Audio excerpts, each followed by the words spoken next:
Un minuto más. Demos un minuto más. Yo sé que estamos en la hora, pero un minutito más a ver si llegan unos poquitos más.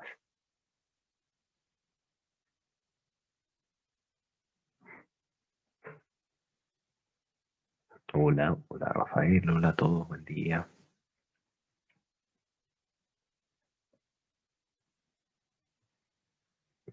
Ya, aquí con mi cronómetro marcó uno más. Así que ya, estamos. A todos, buen día. Porfa, lo habitual. Creo que ya estoy grabando, pero si me avisan si estoy con audio y con la pantalla que se ve un OneNote, el de siempre. Sí, súper, se ve. Agradecido. Ya, chiquillos, les comento, me robé le robé el módulo a Mateo para poder pasar clases ahora. Adicionalmente, como tampoco no había materia, la posibilidad de hacer alguna ayudantía también se reducía, así que aprovecho de recuperar, por decirlo así, el tiempo y vamos a pasar. Voy a dejarle a él todo lo que refiere con que revise el detalle de preguntas y eso, porque también quiero que les den feedback uno a unos para que les den horarios de consulta y eso, y si es que hay más dudas fuertes, digamos, filosóficas grandes, las resolvemos en clase para todos. ¿Ya? Pues si son cosas como puntuales y eso, por favor, verlas con Mateo, con Sebastián, bueno, y con todo el equipo de correctores que, que igual son hartos a pesar de que ahora no se corrige tanto por el tema de Canvas.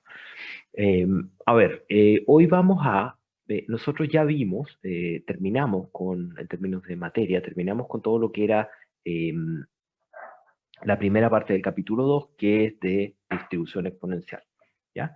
Distribución exponencial, el capítulo 2 tiene dos partes. La parte A, que es distribución exponencial, y la parte B, que son procesos de Poisson. ¿Ya? Procesos de Poisson. Nosotros ya vimos la caracterización matemática de todo esto. Entonces ahora nos vamos a enfocar en los procesos de Poisson. Y voy a hacer unas cositas operativas antes, se me había ido, o algunas cositas operativas. Esta clase no tenía pensado hacerla, digamos, me aproveché digamos, de la situación, no la tenía en mi agenda, pero voy a hacerla, les pido ahí comprensión, voy a hacerla más largo el módulo, pero más corta la clase, ¿ya? Por si no, tendría que hacer dos módulos muy cortitos.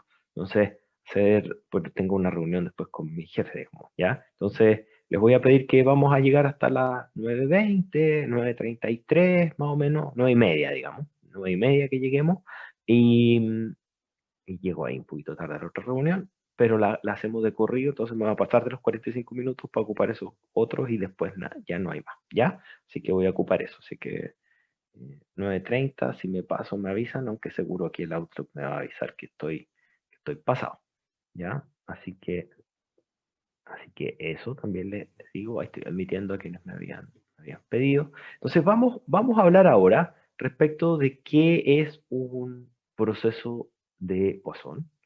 Y para entender procesos de Poisson, yo les voy a pedir, o sea, eh, no es que les vaya a pedir, perdón, vamos a tener que recortar, no recordar, hacer uso de todo lo que tiene que ver con variables aleatorias. Por eso que era importante que viéramos el primer capítulo, porque los procesos de Poisson son una construcción matemática que comienza por lo que se llama proceso estocástico. El proceso estocástico es una familia de variables aleatorias donde su argumento que las caracteriza, las reúne como familia, es el tiempo, ¿ya? Es decir, uno pudiera decir que es simplemente una familia de variables aleatorias, ¿no? Eso es como el caso simple, pero el tiempo es relevante, ¿ya? Cuando existe una interrelación entre las variables aleatorias dentro de una familia y esa interrelación es a través del tiempo, uno a esta familia de variables aleatorias le llama proceso estocástico. ¿Qué procesos estocásticos hay? Bueno, ahora que está todo el tema de las infecciones, el número de infecciones de COVID, el número de positividad, las personas que presentan algún tipo de enfermedad al nacer, eh, la cantidad, la temperatura día a día. Esos son variables aleatorias que están ocurriendo en el tiempo y que muy probablemente tienen algún patrón o tienen alguna suerte de interrelación entre ellas a través del tiempo. ¿Ya? Entonces, esos son los procesos estocásticos. Es decir, son casi la mayoría de las curvas que varían en el tiempo, que se llaman series de tiempo, las cuales tienen variabilidad inherente, las cuales en la práctica son casi todas. ¿Ya? Para nosotros, series, para industriales, digamos, lo más grave son todo lo que tiene que ver con nuestra cadena de suministro. Nuestras cadenas del suministro son todos los procesos productivos desde los insumos hasta que la venta. Y en esa cadena de suministro, casi todo es estocástico. ¿Ya? Los tiempos de entrega, la disponibilidad de recursos, las horas de llegada de nuestros trabajadores, la demanda, las series de precios de los insumos. Hay variables de decisión, claro, son las que con las que me muevo, con las que defino, eh, digamos, y trato de controlar este caótico sistema que yo tengo como un negocio. Pero la mayoría de las variables son procesos estocásticos, ¿ya? No son solo variables aleatorias, sino que son procesos estocásticos, en su mayoría. Las más importantes, las series de precios de los insumos y las series de tiempo de las demandas. Ambas son procesos estocásticos. ¿Ya? Entonces, el primer concepto a conocer, entonces, para entrar con esta parte PE de procesos de Poisson, que de ahora para adelante le voy a poner PP para no andar escribiendo cada rato procesos de Poisson. El primer concepto es una definición, que es la definición de proceso estocástico. Yo ya dije la definición en palabras, la tienen por supuesto en el ROS, la tienen la definición en el manuscrito, la tienen ¿cómo se llama? En el Gazmuri. Entonces yo simplemente les voy a poner como una figura descriptiva de cómo uno las refiere generalmente. Generalmente uno se refiere a ellas como una familia de variables aleatorias, donde los X sub t son las variables aleatorias. Ya, estas son las variables aleatorias. Y donde el tiempo se indica a veces de esta manera. Cuando es discreto. ¿Ya? La naturaleza de la variable aleatoria en esta modalidad puede ser discreta o continua. Es decir, esos X pudieran ser números discretos, sí, pudieran ser enteros, pero también pudieran ser reales. ¿Ya? Es decir, puede ser una variable aleatoria continua en tiempo discreto. Entonces, pero por el momento estamos viendo discreto. Pero también existen la forma de representar en que uno la pone como una función del tiempo y se define para un tiempo mayor que cero, mayor o igual que cero. Y esto también es válido. El tiempo ahora es un tiempo continuo. Y nuevamente la variable aleatoria puede ser cualquiera de los dos casos, voy a bajar un poquito, o discreta o continua. Eso perfectamente pueden ser. Lo relevante acá, la única diferencia, como la variable aleatoria puede ser discreta o continua, lo que les recomiendo que quede en la memoria es que lo que diferencia fundamentalmente, y en particular en el curso, es cómo se considera el tiempo. ¿Ya? El tiempo puede ser discreto, sí, puede ser discreto. De hecho, el capítulo que viene vamos a ver cadenas de Markov en tiempo discreto. Así que una buena representación sería esta. ¿Vamos a ver cosas continuas, profesor? Claro, justo los procesos de Poisson tienen tiempo continuo. No sabemos, de hecho, ese tiempo ya, o sea, sí sabemos, es exponencial, pero el tiempo se va a analizar en forma continua. ¿Ok? Entonces también vamos a ver ambas cosas en el curso. la variable aleatoria, en general, hemos visto variables aleatorias continuas. ¿Sí? Por ejemplo, el ejemplo de la demanda de stock, que yo dije que eran helados o que eran diarios, pero en realidad era continua. Sí, ¿verdad? Pero en general vamos a ver discretas. En general. Ya cuando pasen a teoría de colas también van a haber continuas, variables aleatorias continuas, pero en general vamos a estar hablando de estados discretos. El x sub t o el x dt, x sub t o x dt en general va a ser continuo, discreto. ¿Ya? Es clase, Pablo, es clase. Es una clase, sí. Vamos a tomar, como el aviso, vamos a tomar regular la ayudantía después el próximo viernes. No había materia para hacer ayudantía, ¿ya? Para eso más en corto, ¿ya? Sí, sí lo dije al inicio, quizás no debía haberlo repetido.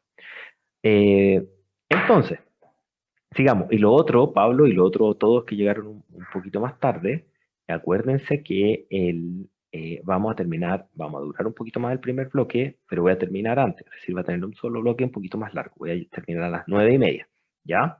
Les pido ahí comprensión, no la tenía planificada, de hecho, ¿ya? Así que aproveché, como no había material y Mateo no tenía que pasar, yo dije, aprovecho también porque hubiera sido bueno hacer clases después del control, pero deben haber estado muy agotados. Así que, y se demoraron harto también, o sea, se ocuparon todo el tiempo, así que no se pudo. Así que ahora estamos recuperando. ¿Ya? Entonces, habiendo dicho eso, tenemos ya el concepto de proceso estocástico, por supuesto la definición matemática en todos los materiales que les dejé, es decir, en Leganto, que tiene el ROS y que tiene el Gasmuri, es decir, en el manuscrito que yo les dejo siempre arriba para que lean el resumen de lo que tiene ambas cosas, y por supuesto ahora un concepto hablado, más conversado de lo que es un proceso estocástico. Bueno, básicamente una familia de variables aleatorias que tiene una relación intertemporal. Vamos con una segunda definición que me va a permitir llegar a los procesos de Poisson. Entonces, la segunda definición es de procesos de conteo. ¿Ya? Los procesos de conteo. Los procesos de conteo son,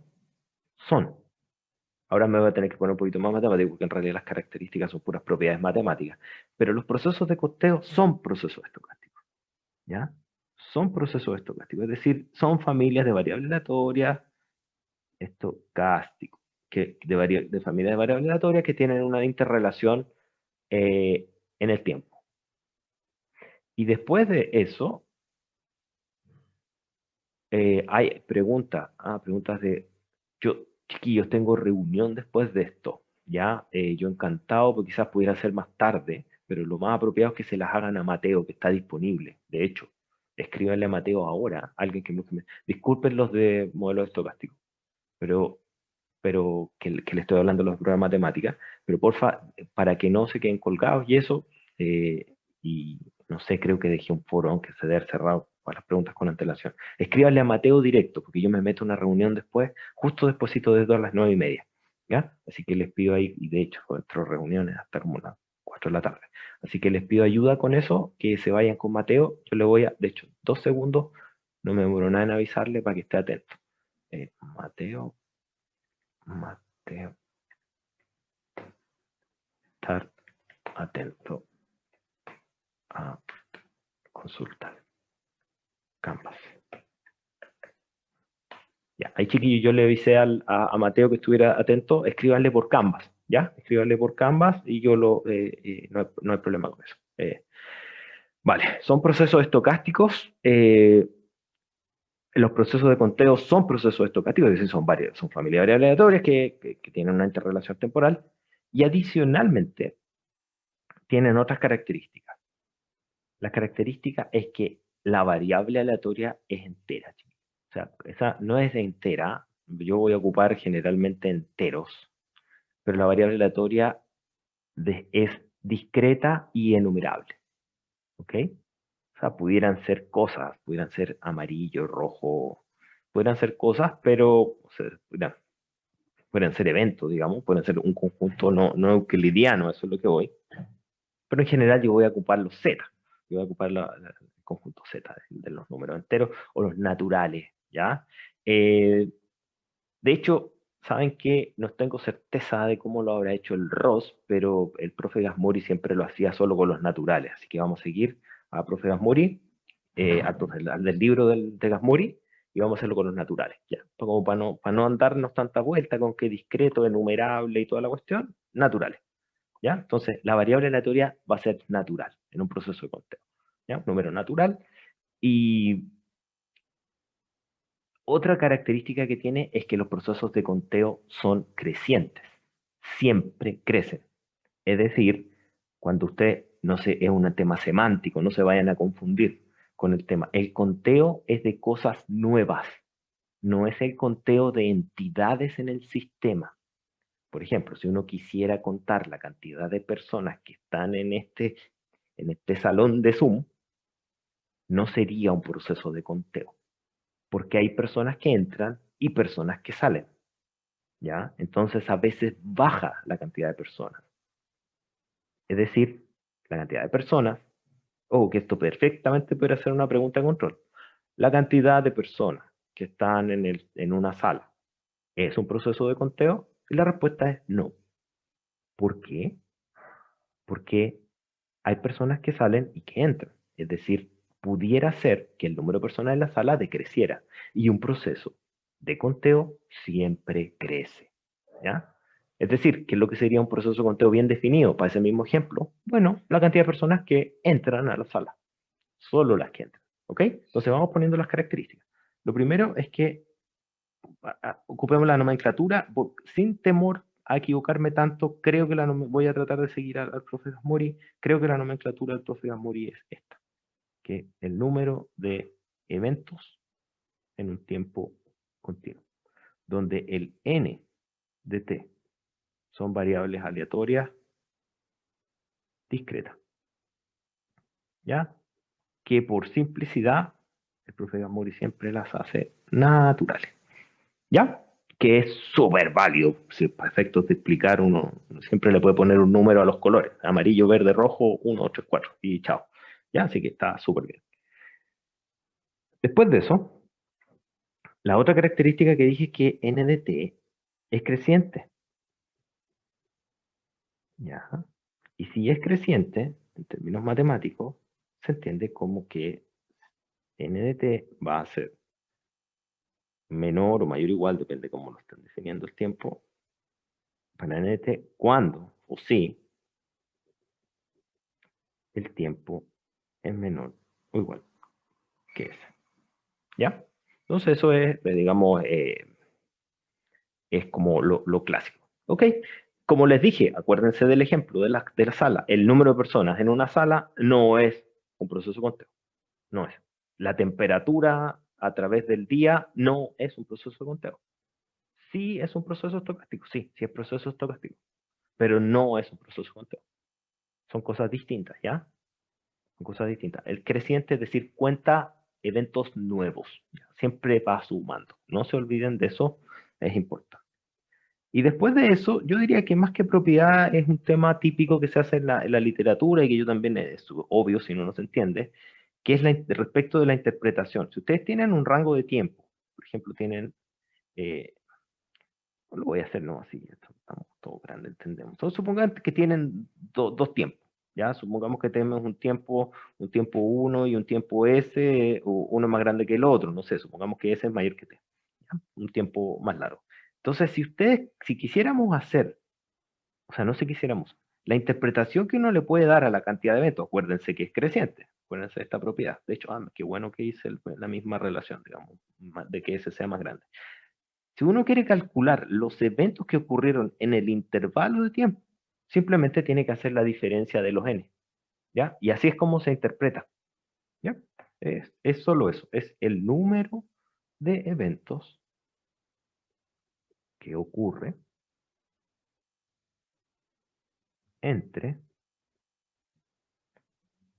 t y s, ¿ya? Siendo s mayor que t.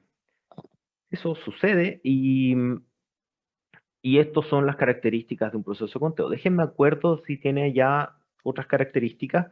Chiquillos, también hay algunos claro, que no siempre, pero algunos semestres que llegan con más materia leída y me preguntan, profesor, y pueden ser procesos de conteo con tiempos discretos.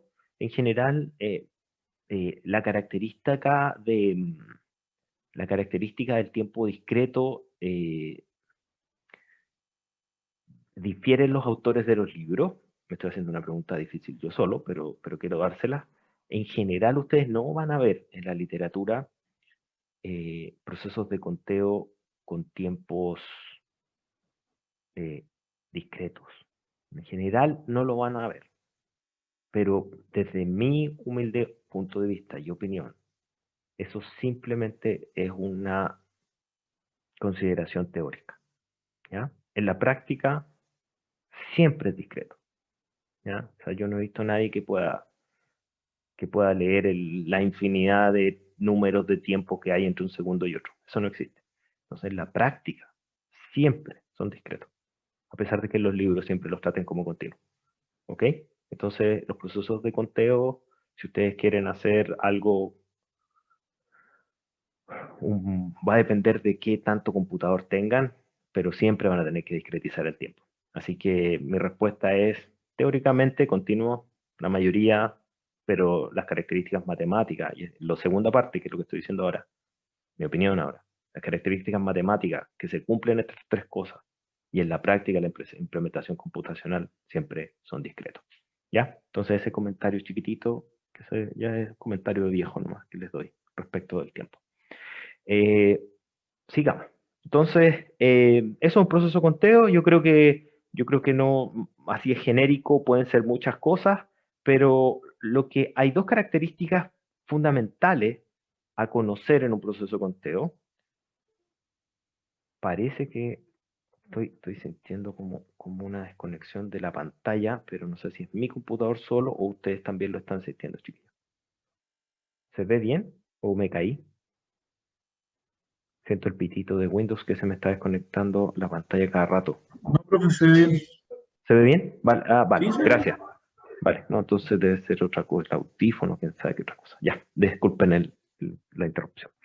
Ok, hay dos características que quiero ver y las voy a ver antes de ver procesos de Poisson, aunque les adelanto que son los procesos de Poisson los que tienen estas propiedades, pero hay dos propiedades fundamentales, ojo que también aquí recontra importante, que son las que definen los procesos de Poisson. De hecho, ¿para qué tanto misterio? Hay dos propiedades. Si ustedes tienen un proceso de conteo y quieren definir un proceso de Poisson, hay dos características fundamentales que deben tener los procesos de Poisson. Y esas dos características son los incrementos independientes,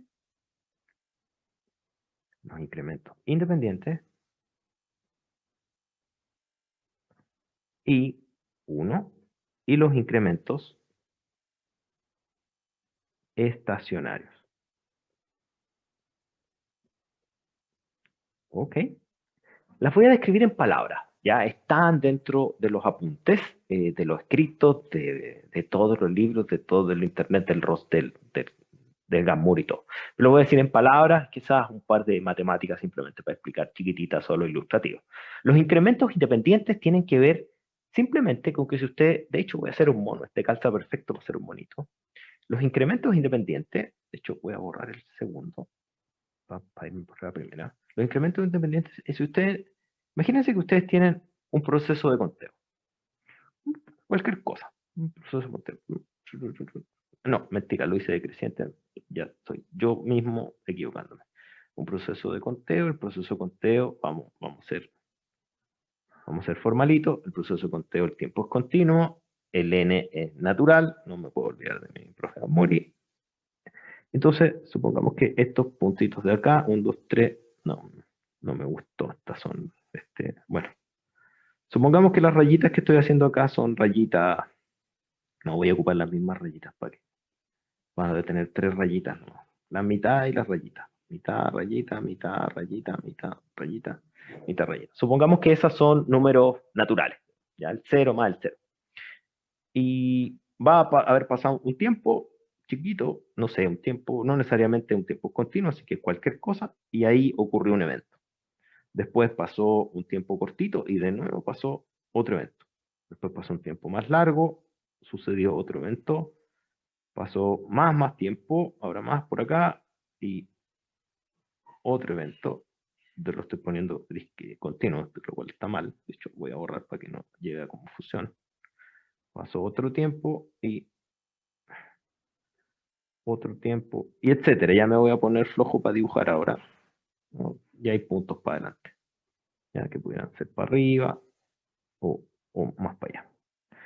Entonces, ¿qué es lo que pasa? Si uno empieza a dibujar, ¿qué es lo que ha pasado a través del tiempo continuo? Ustedes van a tener que aquí fue 0, estoy haciendo con un lapicito azul, salto discreto, llegan a 1, plano, salto discreto, llegan a 2, plano, una escalerita. Se nos forma una escalerita, ¿ya?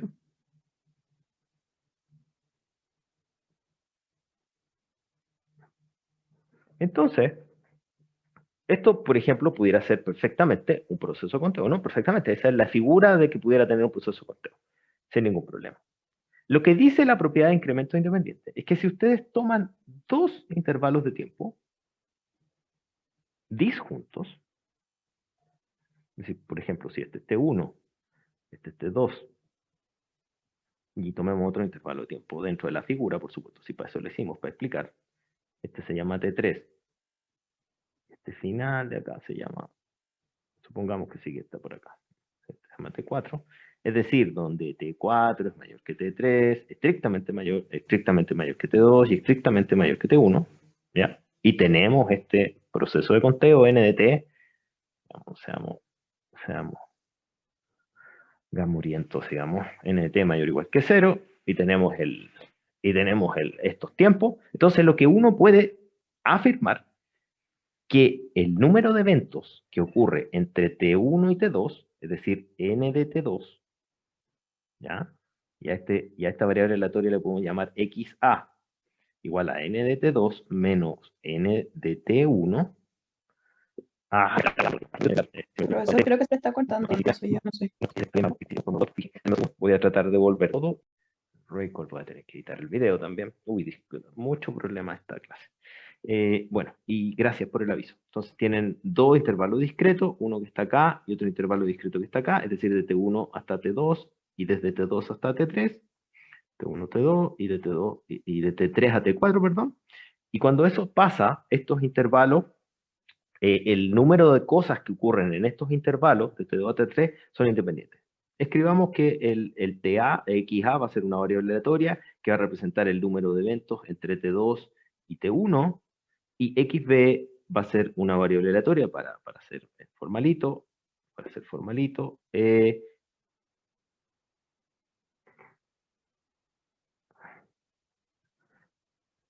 y XB va a ser la variable aleatoria, y volví, mal, entre lo que ocurre entre T4 y entre T3. ¿Qué es lo que dice la propiedad en términos matemáticos? Es que XA, que es ese número, es independiente, es una variable aleatoria, por supuesto, independiente de XB.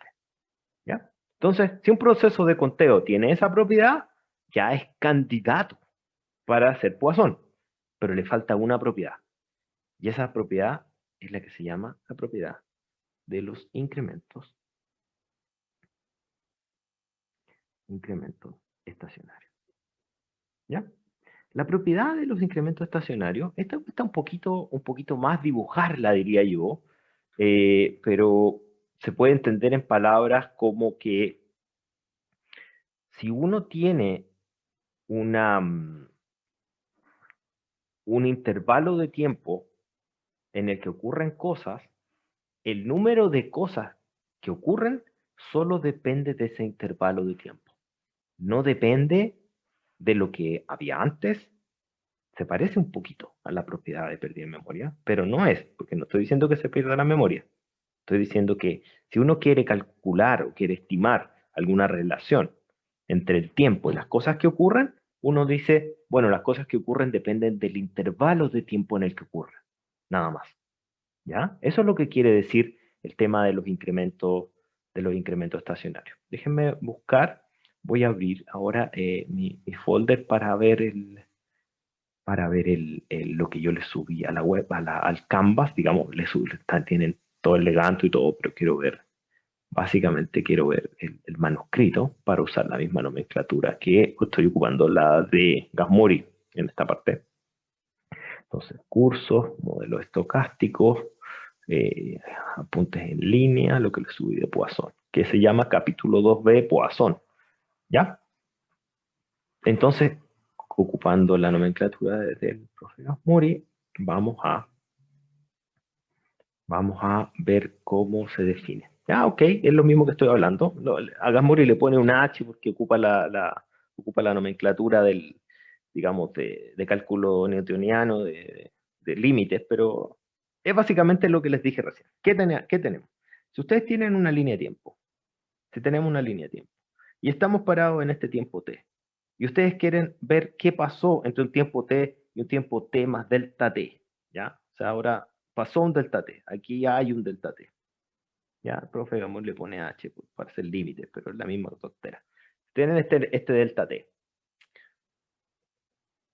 Y tienen ese delta t y ustedes quieren saber qué relación tiene el número de eventos o de ocurrencias en delta t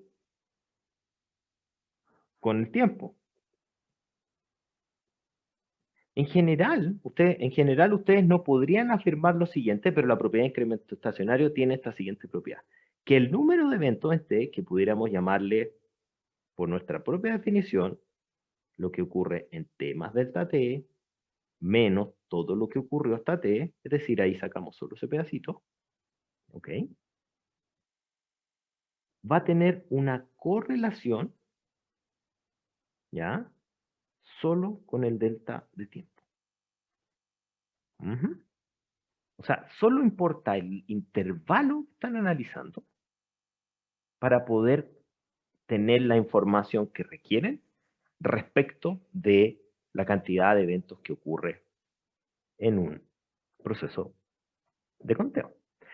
Adivinen, no adivinen, vamos a lanzar las pistas. Es que aquí vamos a empezar ya a relacionar uno con un proceso con otro. Cuando teníamos las variables aleatorias de Poisson, ¿qué es lo que era el lambda? ¿Se acuerdan del lambda? ¿Qué unidades tenía en las micro? El lambda era micro por hora, ¿cierto? Micros por personas por hora, personas por minuto, llegadas de compras a un servidor por minuto, etcétera. Una tasa. Y esa tasa se llama lambda, ¿cierto? Era la tasa de ocurrencias por unidad de tiempo. Si ustedes están en presencia de algo que está ocurriendo a una cierta tasa, ¿cuántas cosas van a ocurrir si es que esa tasa es lambda? Lambda por el intervalo de tiempo. Es así, es como una velocidad de ocurrencia de cosas. Si lambda es la velocidad de ocurrencia de cosas, micros por hora, y ustedes quieren preguntarse en una hora, entonces, lambda micros por hora por una hora es igual a la cantidad de micros que llegó en una hora. Es eso lo que estoy diciendo.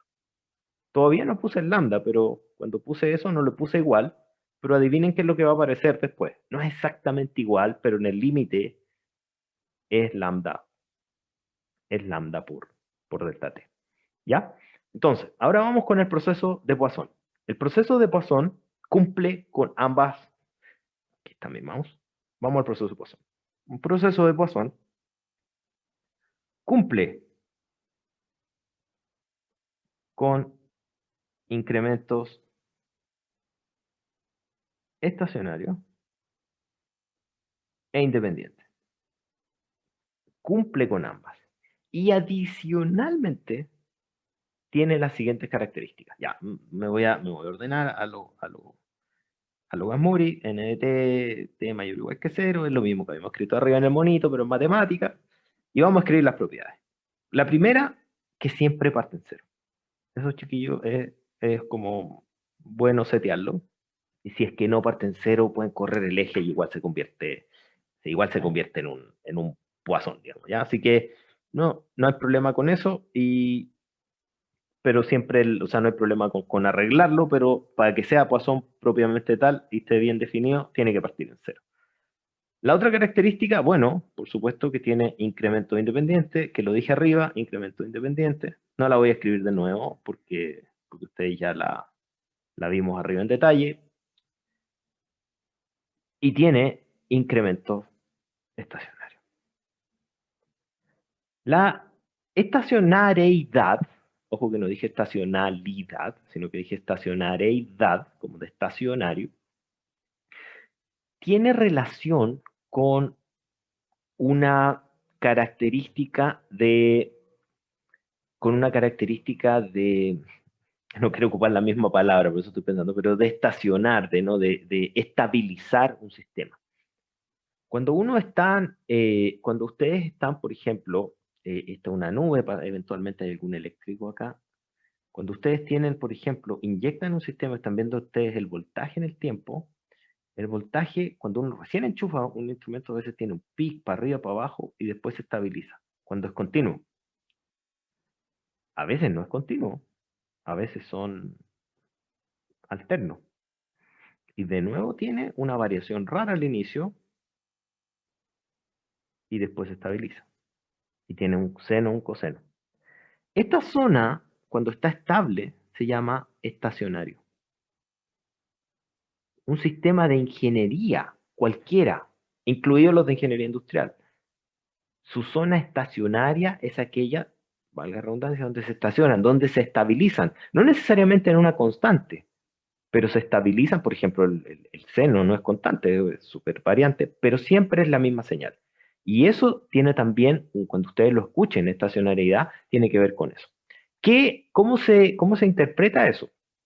Ahí matemáticamente lo que van a encontrar dentro del Gamuri, que es lo que es como lo hace el profe Gamuri, yo lo voy a hacer con el delta T nomás, no con la notación de Newton. Cuando ustedes tienen este delta T que yo puse arriba, o sea, si ustedes quieren calcular la probabilidad de que el n de un intervalo delta de tiempo, cuántos eventos ocurrieron en ese intervalo de tiempo, y ustedes quieren ver que esto sea igual a 1, lo que les dije recién, eso se va a parecer mucho, no va a ser igual, pero se va a parecer mucho a un lambda, a una tasa, por el delta de tiempo. ¿Ya? ¿Qué es lo que van a ver ustedes en Gasmuri? Para que no se pierdan los que vayan a Gasmuri, ¿ya? O los que vayan al ROS, de hecho. Ustedes van a ver exactamente el mismo bicho con la notación del H de Newton, es decir, va a ser T más H, es la misma tontera, chiquillo. Y van a ver esto. Pero en vez de decirles eso, les va a decir una igualdad. No van a ser así chantas como yo, y van a poner una igualdad. Y esa igualdad va a tener una función chiquitita acá, ya que tienen que hacer uso de sus recuerdos de Tata Sánchez, y una función O de H. A veces el Tata Sánchez le dice O chico de H. Ya, por lo menos cuando también me hizo clase a mi Tata Sánchez, que no crean, imagínense lo viejito que es. Y entonces, Tata Sánchez te pone este O chico de H, O de H. Las O de H son una familia de funciones, chiquillos, no tienen ninguna gracia, y que la única gracia que tienen, en realidad, son que uno puede decir que se van más rápido a cero que la recta, que la recta H igual 1, H igual H, I igual H. Eso es lo único que tienen. Entonces, lo único que dicen, es que, ¿qué es lo que tienen que decir en palabras? Que cuando el intervalo de tiempo es muy chiquitito, ¿ya? Cuando el intervalo de tiempo es muy chiquitito, se cumple esto que yo estoy diciendo aquí muy chantamente como el delta t. ¿Ya? Entonces, yo le pongo un aproximado, chiquillo. Depende del intervalo de tiempo. ¿Cuántas personas llegan en una hora? 1 por lambda. Es lo que les dije al inicio. Sí, más un ODH. Sí, anda a calcularlo. No, se va a cero en la medida que el delta es chico. Bueno, ocupa un tiempo más chico, ocupa 30 minutos, 5 minutos. Aproximen. Ya aquí pongamos un ingeniero, no somos matemáticos, somos ingenieros. ¿Ya? Así que ¿cuánto en una hora? Lambda por 1. ¿Ya? Lambda por una hora. ¿Ya? No le den más vueltas, y los que se vayan a meter al Rosso, al Gambori con esa matemática, no, eso está para primer año, no para segundo año, no estamos para esa hora. Ya no tiene sentido si ya pasaron límites y todas esas cuestiones. Que entiendan que cuando es más chiquitito es mejor la aproximación, mientras el tiempo es más grande. Por supuesto, si quieren ver 24 horas, no les va, no sé, 40 horas y su proceso es por segundo, claro, no va a funcionar, la aproximación va a estar mala, tienen que hacer una mejor discretización. Ya tienen que estar claro con que es una aproximación solamente. Y la otra cuestión que se deriva de esta aproximación es que, por supuesto, la probabilidad que ocurran dos cosas al mismo tiempo, aquí estamos viendo que ocurra una cosa, ¿ya? Pero ahora imagínense que ahora queremos ver cuál es la probabilidad que ocurran dos cosas, o mayor, o más de dos cosas al mismo tiempo, ¿ya? Eso es aproximadamente cero, ¿ya? ¿A qué es lo que voy? Profesor, o sea, aquí siempre siempre, no siempre, pero generalmente todos los semestres algunos me dicen, pero profesor, a mí me ha pasado que yo llego exactamente junto con otra persona a la cola del bus o a la entrada del cine o lo que sea. Es que esa afirmación de que es exactamente junto es mentira en los continuos. ¿Ya? Es simplemente mentira. O sea, es como la variable aleatoria continua. O sea, sí puede ser que tú lo percibiste como que era junto, pero la probabilidad de que en realidad sea exactamente, de hecho, ni siquiera se puede medir, que exactamente en el tiempo con infinitos decimales, el segundo con infinitos decimales igual, es nula. Siempre va a ser distinta. Entonces, la probabilidad que ocurran dos cosas juntas en un proceso de Poisson es nula. ¿Ya? Ahí el Gasmuri les va a poner el ODH y les va a hacer el límite a cero. Pero básicamente lo que ustedes tienen que entender es lo siguiente. Si X es la variable aleatoria que cuenta lo que ocurre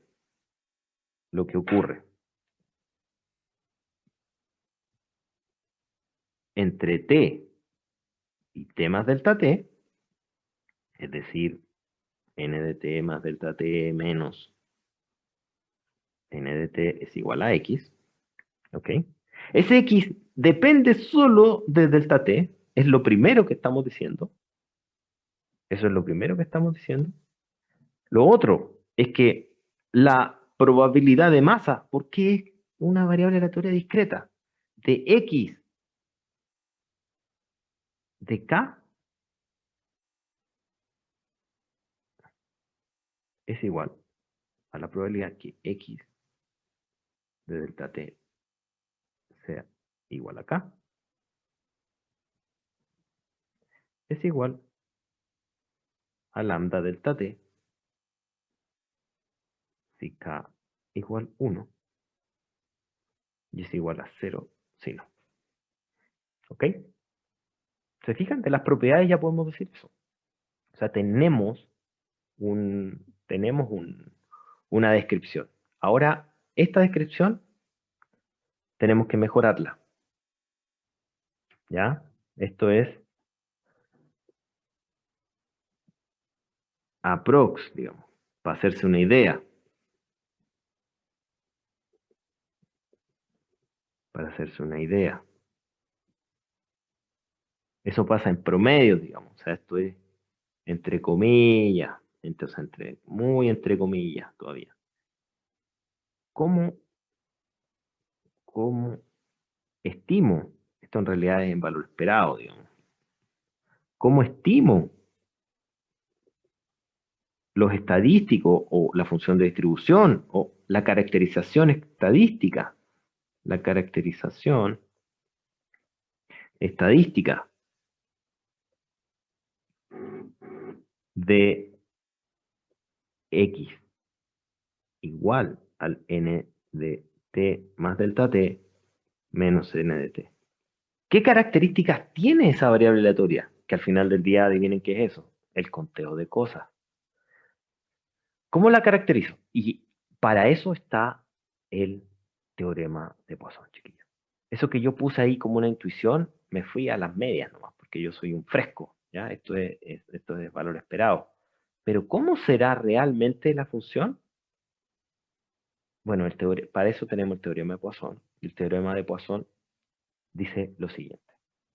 Dice, si ustedes tienen un proceso de Poisson, que puede ser el mismo monito, que lo voy a copiar del OneNote que habíamos hecho, que espero que al menos me permita copiar.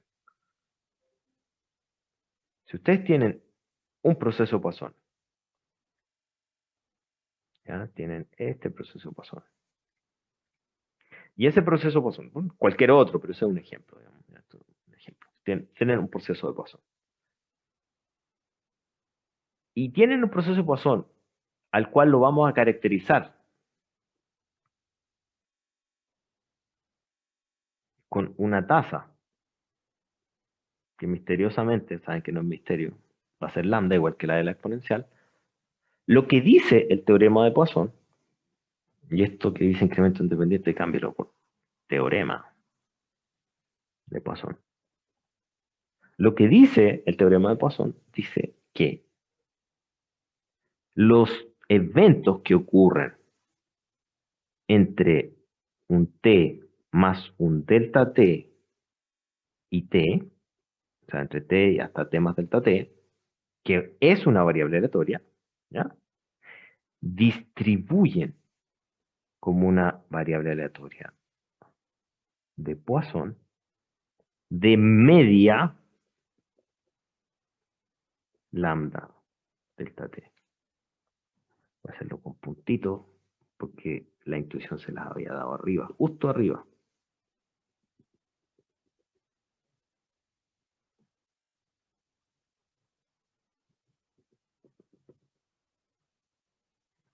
Entonces, esta es la intuición.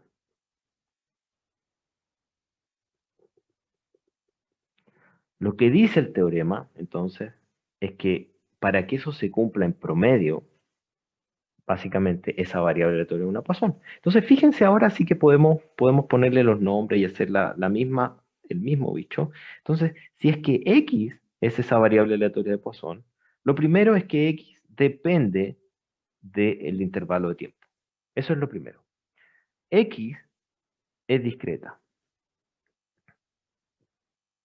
X es discreta. Y no solo eso, sino que además podemos calcular la función de probabilidad de masa de X, ahora sí, con todas las de la ley, ¿ya? Y esa función de probabilidad de masa, uno la puede escribir de la siguiente forma. Por supuesto que si uno lo escribe bien por detalle, digamos, es n de t más delta t menos n de t.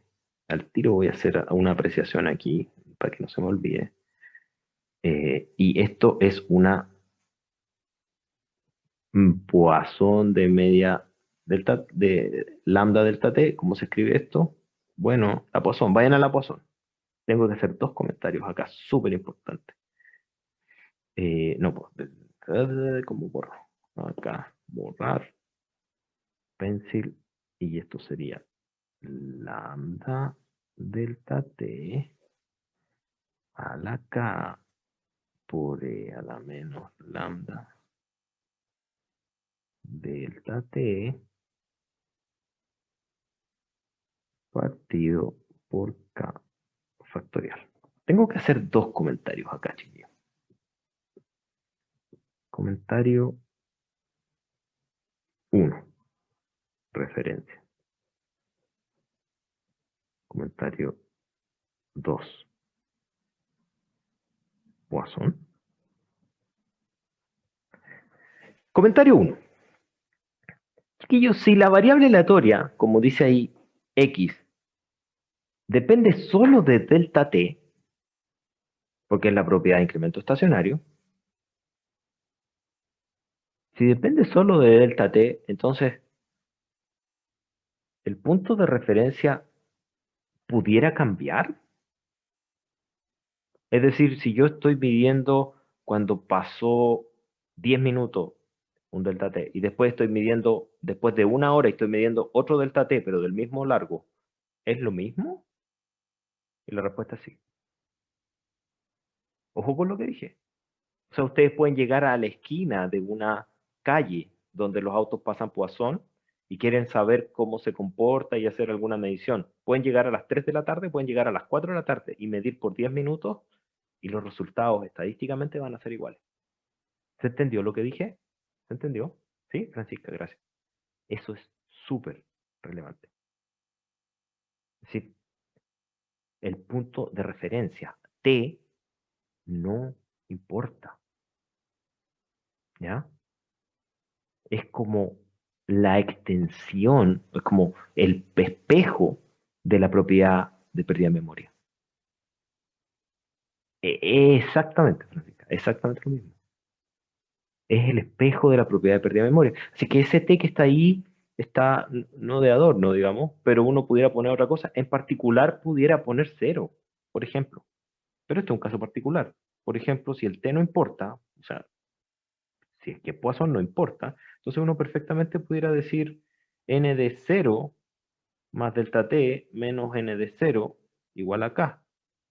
Ah, pero ¿cuánto n de 0 por las propiedades de la Poisson? Es 0. 0 no es nada, se borra. Es decir, la propiedad, lo único que me está importando es que la cantidad de eventos que ocurren en un delta de tiempo es igual a k. Y sigue siendo la misma ecuación de acá, que no la voy a escribir de nuevo. Esta. Ojo con eso, que lo voy a ocupar, lo vamos a ocupar a cada rato. O sea, ya al final ustedes van a decir, ah, como es, tiene todas estas propiedades, todo ese formalismo del punto de partida, en realidad no importa. La referencia no importa, ¿ya? Para los procesos de Poisson. No estoy diciendo que para otros procesos. Para los procesos de Poisson. Y la otra cuestión que se confunde mucho, y que yo creo que eso es simplemente a la mecanización, es que fíjense bien lo que dice el teorema y fíjense bien cómo está escrita esta ecuación. El teorema de Poisson dice que la variable aleatoria de número de eventos que ocurre en un delta t se distribuye como una variable aleatoria Poisson, pero no se queda ahí en una variable aleatoria Poisson, sino que dice en una variable aleatoria Poisson de media lambda delta t. Es decir, yo sé y yo tengo absoluta certeza de que la variable Poisson solita, si x es Poisson, la Poisson se escribe lambda a la k partido por k factorial por e a la menos lambda. Esa es la Poisson clásica. Pero lo que está diciendo el teorema no es eso, sino que dice que es de media lambda delta t. Entonces, para efectos del teorema, hay que hacer esa ecuación. ¿Ok? No se vayan a confundir, les pasa mucho, porque me empiezan a preguntar, pero, porque calculan un número y no toman en consideración el delta t, que es súper relevante, es lo relevante en el proceso de Poisson. ¿Ya? Ojo con eso, no se vayan a confundir. ¿Es una Poisson? Sí, pero es una Poisson de media. Es una Poisson de media lambda delta t. ¿Ya? Cosa diferente, que es una cosa muy diferente. De nuevo me está dando problema el computador. Lo bueno sí es que ahora sí me dio las 9:30 y voy a tener que irme a la otra reunión, chiquillos.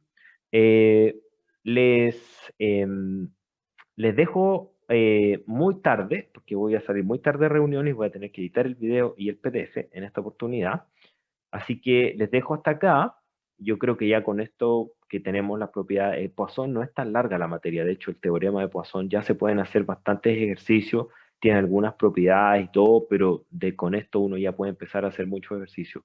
La gran relación que existe y lo más importante es que uno puede, a través de este teorema, demostrar eh, que no lo voy a hacer matemáticamente, ¿ah? No me voy a gastar una clase en hacer una coreografía, un teorema que ni siquiera lo hice yo, así que no tiene sentido, digamos.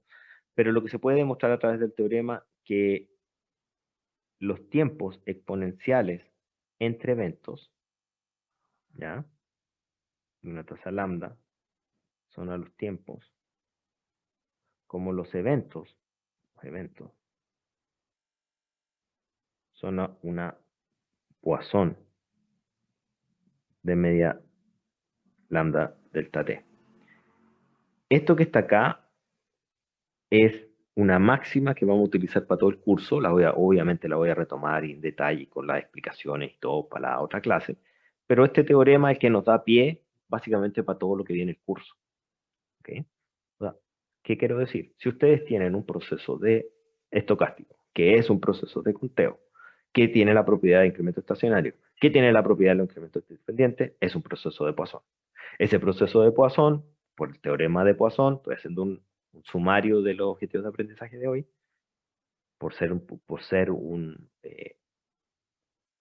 digamos, por tener esas características, uno puede demostrar que los eventos que ocurren en un determinado momento del tiempo dependen solo del de ese delta de tiempo y adicionalmente distribuyen como una Poisson de parámetro de media lambda por delta t. Adicionalmente, uno como un corolario de esa cuestión, puede concluir que si es que eso ocurre en un proceso de Poisson, uno puede también caracterizar los tiempos entre ocurrencia de esos eventos y los puede caracterizar como una distribución exponencial. ¿Ok? Eso es lo que uno puede concluir. Esa parte matemática me la voy a saltar, la otra clase, pero lo que sí voy a hacer, digamos, la caricatura de la matemática, pero explicando la intuición para poder llegar a esa relación que hay entre la Poisson y la exponencial. Que por demás la matemática tampoco es tan difícil. De hecho, no se dieron ni cuenta porque no se los conté, pero es esto, de hecho. ¿Ya? Es justo esto. No tiene más gracia. Se parece mucho a eso. De hecho, se los dejo ahí mismo. ¿Qué pasa si el delta t es 0? A ver, ¿a quién se le ocurre? No sé. 0,5 puntos más en el control. ¿A quién se le ocurre? ¿Qué pasa si delta t es 0? ¿Aló? ¿O me caí? No sé. ¿Sería el mismo resultado, tal vez? No sé.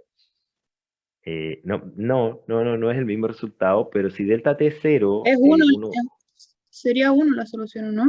la solución es 1, sí, la solución es 1, no, pero no es ese el punto. Sí, lo que pasa es que si el delta t es 0 acá, digamos, ya fuera de competencia ahora, si el delta t es 0, uno cuando está en presencia de esa situación, ese delta t de acá se te anula, estoy acá poniendo, entonces se te va esto, se te va este término, y adicionalmente este término que está acá se te convierte en 1, pero lo que te sigue penando, entre comillas,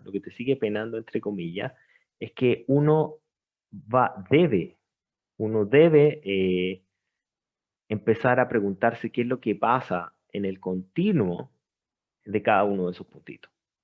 Y lo que pasa en el continuo de uno de esos puntitos, uno puede hacer una reconstrucción ahora a partir de este análisis que viene, son 2 líneas más de matemática que las vamos a ver en la otra clase, y uno puede encontrar la distribución del tiempo de forma directa, anulando el tiempo delta t, ¿ya? O también se puede hacer anulando el tiempo delta t, esa es una, y la otra también puede partir de las propiedades, pero esa demostración es larguísima y no la voy a hacer, ¿ya? Entonces, lo que se puede descubrir es que la distribución del tiempo a partir del teorema, como un corolario, es lo que matemáticamente se puede hacer. Yo voy a hacer la demostración fácil, la demostración entre comillas, porque voy a hacer la caricatura, ¿no?